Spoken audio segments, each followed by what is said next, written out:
ഞാൻ ഇന്ന് ചെയ്യുന്ന വീഡിയോ എന്താണെന്ന് വെച്ചാൽ ഞാൻ തക്കാളി വിളവെടുക്കുന്ന ഒരു വീഡിയോ ഇട്ടിരുന്നേ.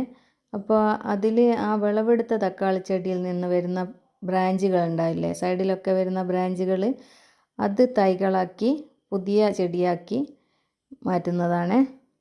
അപ്പോൾ ഞാൻ 3-4 ചെറിയ ചട്ടികളിലാക്കി മണ്ണ് നിറച്ച് ഇതുപോലുള്ള തൈകൾ പൊട്ടിച്ചെടുത്തതാണ്. അങ്ങനെ എനിക്ക് 5 ചെടിയിൽ നിന്ന് ഒരു 20ഓളം തൈകൾ കിട്ടിയിട്ടുണ്ട്. ഇനിയിപ്പോൾ ഇതൊക്കെ മണ്ണിൽ നട്ട് വെച്ച് കൊടുക്കണം. ഇതിലിപ്പോൾ ഈ തൈകളിൽ മുട്ടും പൂവും ഒക്കെ ഉണ്ട്. അപ്പോൾ ഇത് വേര് പിടിച്ച് കഴിഞ്ഞ് ഒരാഴ്ച കൊണ്ട് ഇത് വേര് പിടിച്ച് കിട്ടും നമുക്ക്. അപ്പോൾ പറിച്ച് മാറ്റി നടാം, വലിയ ചട്ടിയിലേക്ക് മാറ്റി നട്ട് കൊടുക്കുക. ഇതിൻ്റെ പ്രത്യേകത എന്താണെന്ന് വെച്ചാൽ ഇത് നമുക്ക് കൂടുതൽ വിളവ് കിട്ടുന്നതാണ്. ഞാൻ എപ്പോഴും ചെയ്യുന്നതാണിത്. കൂടുതൽ വിളവ് നമുക്ക് ലഭിക്കും. കുറേശ്ശെ വെള്ളം തെളിച്ച് കൊടുത്താൽ മതി. ഒന്നിടവിട്ട ദിവസങ്ങളിലേ നനക്കേണ്ടതുള്ളൂ. അതിനധികം നനവായാൽ ചെടി ചീഞ്ഞു പോവും.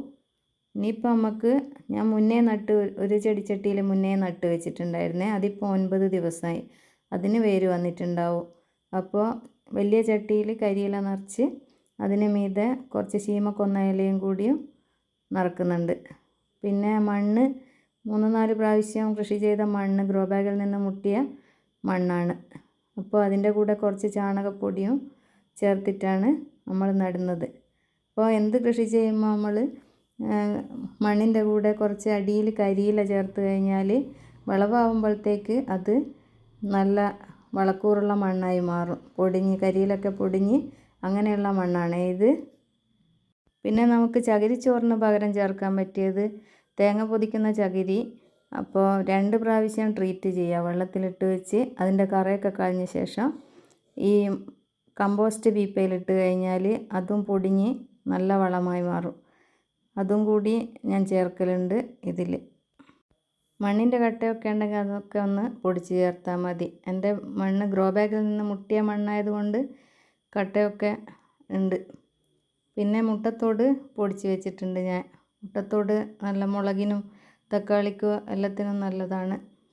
മുട്ടത്തോടും കൂടി ചേർത്തിട്ടാണ് ഇപ്പോൾ ഞാൻ നടുന്നത്. ഇപ്പോൾ ഒറ്റത്തായി മാത്രമേ നടുന്നുള്ളൂ. നമുക്ക് പറിച്ച് നോക്കാം വേര് വന്നിട്ടുണ്ടോ എന്നുള്ളത്.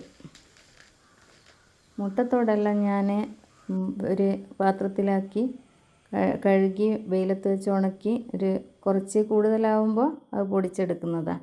അപ്പോൾ നമുക്ക് പറിച്ച് നോക്കാം വേര് വന്നിട്ടുണ്ടോ എന്നുള്ളത്. ഞാനിന്ന് ഒറ്റത്തായി മാത്രമേ നടുന്നുള്ളൂ. വേര് വന്നിട്ടുണ്ട്. ഒരു 5-6 വേര് വന്നിട്ടുണ്ട്. നിങ്ങൾ കാണുന്നുണ്ടോ എന്നറിയില്ല, വന്നിട്ടുണ്ട്.